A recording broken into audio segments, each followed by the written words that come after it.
Hi, welcome to the Political Beat at lfpress.com. I'm Pat, this is Chip. We cover City Hall for the London Free Press and lfpress.com, and man, did we ever cover it this week, Chip. Are you like me? Are you just like zonked today? I'm so tired. There's a lot of stuff going on. And we didn't have to talk like all the politicians did. We just had to scribble down. That's right. We had to get out the typewriter. Yes. And the old Underwood. That's right. So on deadline. What's an Underwood? It's a typewriter. Okay. All right. How old are you? So the first thing we'll talk about, Billy T's, the luncheon, the ombudsman. Basically, there's a restaurant on Highbury Avenue. The mayor was there in the back room having lunch with 6 other members of council last Saturday. That's an issue. Someone tipped off the newsroom. Someone tipped off blogger Phil McLeod, who made mention of it, and we've then pieced together who all was there. They were all the members of the Fontana 8, save for Denise Brown, and the ombudsman is now looking into things. Your thoughts?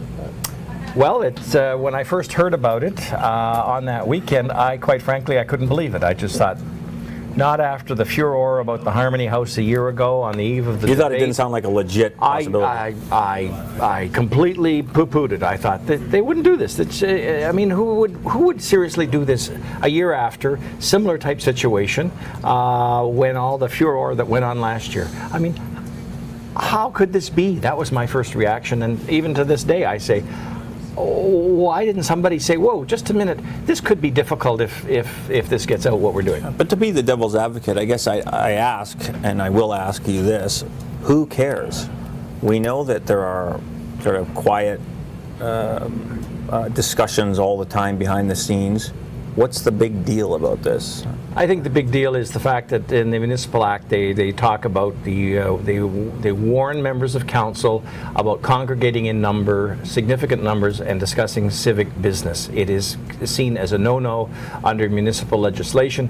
Because it's enough, backroom. It looks like backroom dealing. It looks like backroom dealing, old boys network. Well, it is backroom dealing. If you're doing interestingly enough, because there's no party politics in local government, there's no caucusing going on. At the provincial level and at the federal level, groups of politicians in political parties can gather and talk political business all they want, and their caucus meetings are closed to the public. This is very interesting that the different rules apply for municipal governments, and I think Joe Fontana, having spent so many years in Ottawa, was quite used to dealing with caucus and caucusing, and so I think there's a little bit of caucusing that's going on here now, and it's a clash of cultures to some degree. Well, that's a very interesting observation, and I agree with that, and I think that whatever the merit of the rules are, there are rules. There are laws about this, and you could make an argument that this is a crew that doesn't care, right? It looks that way, and maybe that's the larger issue, and they know that it's upsetting to. It'll be upsetting to a lot of Londoners, and I would say that it has been upsetting to a lot of Londoners. I think 34 Londoners have complained to the ombudsman. But I see the emails that, I don't know that you've been getting this week, but I've been getting about this story, really like, thanks for doing this story, when generally if you're a reporter, you're getting either ignored or criticized by readers. For us to get like positive feedback suggests a lot to me, and should say a lot to those members of council, that this is a serious issue to a lot of people. And I think the reaction of some of them too, where they weren't interested in talking, suggests to me that they know, oh boy, here we go again. So now what can ultimately happen? The ombudsman can write a report that says you're a very bad boy. Well, if you disagree with the legislation, and apparently a number of them do, and feel that they can meet anyway, why then, when asked about these meetings, these members of council, why are they refusing comment or denying they were there, or this sort of thing? I mean, if you disagree with it and you think the legislation is wrong and you're going to meet in the interests of the city and in the interests of getting business done, you should. Why are you then all of a sudden being secretive and not talking about it? Yeah, and it suggests to me some people think there's something that looks like they're hiding. And based on what the mayor himself said, I don't think there's any doubt at this point that there was a voting majority of the Economic Prosperity Committee there. He himself said they were discussing economic prosperity matters. If I'm the ombudsman, I'm starting my investigation there, and I'm ending it there, because that's a secret. Maybe I'm missing something, but to me that seems like an admission of a secret offsite meeting that meets two of the key components. You got a voting majority or a quorum or whatever, and civic business, and you get the business related to that committee. So this is an interesting one, and I think that he hasn't yet launched a full-blown investigation. I suspect he will. Is it Watergate? No, but it's another sort of nick on the Rembrandt. Just refresh the viewers' memory. When Andre Marin looked into the gathering at the Harmony House a year ago, and you followed that very closely at the time, what was his recommendation, or what came out of that? What did Marin, the Ombudsman, say about that meeting at the Harmony House? He said, now that was within hours of the final budget debate, he said it didn't break the provincial rules, but it was ill-conceived and created unsavory optics. In other words, maybe not the best idea to do this again. Fast forward a year later, they have a bigger gathering at a restaurant at the edge of town in the back room of that restaurant instead of in the middle of a place that's right in the middle of the downtown of London. So it's sort of a brazen response, and you know what, maybe they didn't take the Ombudsman's report that seriously. I suspect this one could be more serious, and his is an office that I think a lot of people take seriously. They listen to Marin, right? He's got credibility as the watchdog, and I can't imagine that he's too pleased about this. Well, it sounds like it meets those two criticisms that he had last year. Seem to be that he could be repeating them about this one on the surface of it, and possibly going farther. Unsavory and savorier. Unsavorier. Yeah.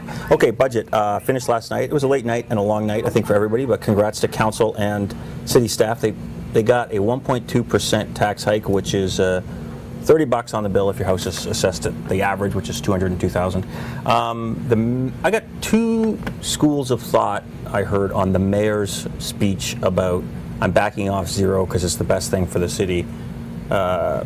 This is a magnanimous gesture by someone who's realized his key campaign promise was unrealistic, and he's big enough to admit that he might have been wrong in 2010. And his promise was, and I just heard it again, he said for 4 years he's going to deliver a tax freeze in each of the 4 years, and in his 28 years in politics, he'd never failed to deliver a promise. So is that right? That's what he said. He'd said he'd Where never. Where did you hear that? That was on TV. They replayed the clip. They replayed the clip?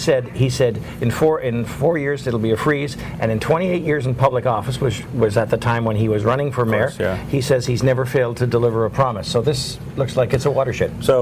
But is that a bad thing that he did that? So that's step one. The other school of thought by some people quietly on council is that he didn't have the support to push through what he needed to, and he got out in front of it, and instead of being seen to be defeated on zero, he sort of gave up himself. So which do you think is more accurate, or is it both? Well, I never care for people who are ideologically hidebound to any particular course and say this is the way it's going to be for the next 4 years, regardless, come hell or high water. Quite frankly, I think you have to be flexible. Politics is the art of compromise. I think in this case he realized that perhaps there was going to be some serious divisions, and he would lose some support if he continued to push for 0%. And I agree with you, Pat. I think he got it out. He got out front of it and showed some magnanimousness and magnanimity. I think is the word. Magnanimity. Thank you very much. All right, my wordsmith friend. That's right. Okay. Well, I think Underwood typewriter. Yeah, that's right. So I think so we're sitting at 1.2. He says, "Come on, guys, let's just leave it at 1.2." Then Matt Brown says, "No, let's tack $1 million on top of that for economic development." And then that passes by an 8-7 vote with Denise Brown breaking ranks. And I wondered when I saw that vote. Do you think Fontana saw that coming? I don't know. I think maybe he saw that Denise wasn't going to support him en route to zero, and that's. But did he see? Do you think he saw Matt Brown's idea of let's get moving now and put $1 million of? Yeah, no, I'm not sure. I don't think he did. I don't know. It doesn't look like it. It didn't look like it. No. But that was a curveball, and she supported it, and I just thought, geez, I wonder if we've just watched the beginning of the end of the Fontana 8, because this was a group of politicians who were bound by mission to get to zero. Well, we're no longer doing that. That party is over. And you saw the final vote on the budget was 12-3. So let's just establish that Denise Brown at this point, who's flipped and flopped and now flipped again, is against the mayor. If she doesn't flop back, she's not backing him. The final budget vote was 12-3 with the mayor in support, but against was Bud Polhill, Dale Henderson, Paul Van Meerbergen. Yeah. So there's 4 of the Fontana 8, at least last night, who voted against him or not with him, and I thought, I wonder if we're seeing an unfurling of a reality in the second half of this term where the Fontana aid isn't going to be as powerful. Well, as we'll it have has to been. see. We'll have to see. Yeah, obviously, yeah, and time will tell on that. But I just wonder. It seemed interesting to me that one, and I think that people are casting an eye toward 2014. They got to get reelected. Well, the numbers are worth watching. 0 is gone. Is 8-7 gone? Or is 8-7 now 7-8? Or is quite right. Interesting. Okay, so there was another matter up this week. FinCor, help us at the planning committee. Walk me through FinCor. Tell the fine readers what that FinCor is the $300 million high-rise and wellness center that they want to develop at the south end of Soho along the Thames River, just east of Wellington Street. A $300 million project, 26 stories, one building, 18 stories. They've scaled back on the other from 26. Condos, stacked townhouses, and all that sort of thing. There's going to be access to the river, apparently. Anyway, this whole project is massive and it requires a rezoning, and FinCor was before Planning Committee to get the rezoning. After some chit-chat and some concerns from the public, because this was a public participation meeting, there were issues about land ownership, prematurity in terms of rezoning, a number of issues that it was felt at the end of the night that Planning Committee wanted to send it back to staff for a report back on some of these outstanding issues to come back by May, I think it is, to further deal with this. So the public participation meeting, quite frankly, there weren't a lot of people there, and there wasn't a lot of howls of protest against this thing, which we'd led to believe there might be, because I think the developer FinCor had worked with the community to address some of their concerns. It shrunk one of the buildings, it shrunk the central section, increased access, and made it more acceptable to the neighborhood. So bottom line is that's coming back in May, and we'll be watching it then. And it would be I think a great thing for Soho. It certainly seems like an ambitious, great project. I'm just not convinced if we're dreaming or we're fantasizing here. And there was a quote in the story that you wrote of one of the neighbors who said, I don't see this thing ever actually happening. And I read that and I thought, yeah, you know what, I kind of agree. Well, the interesting thing is they say they don't need all the property to proceed with the development. This is property that they don't own. Yeah, they don't own a lot of property on that site. They have to acquire some from the Upper Thames River Conservation Authority and the city. It has to go to the city first, and then it could be made available. There's no guarantee FinCor will get it when it goes on the public market. There's other parcels of property on that site that are not owned by FinCor. One particular gentleman owns a building on the corner at South and Wellington, says he will not sell. He has no intention of selling. He will not move.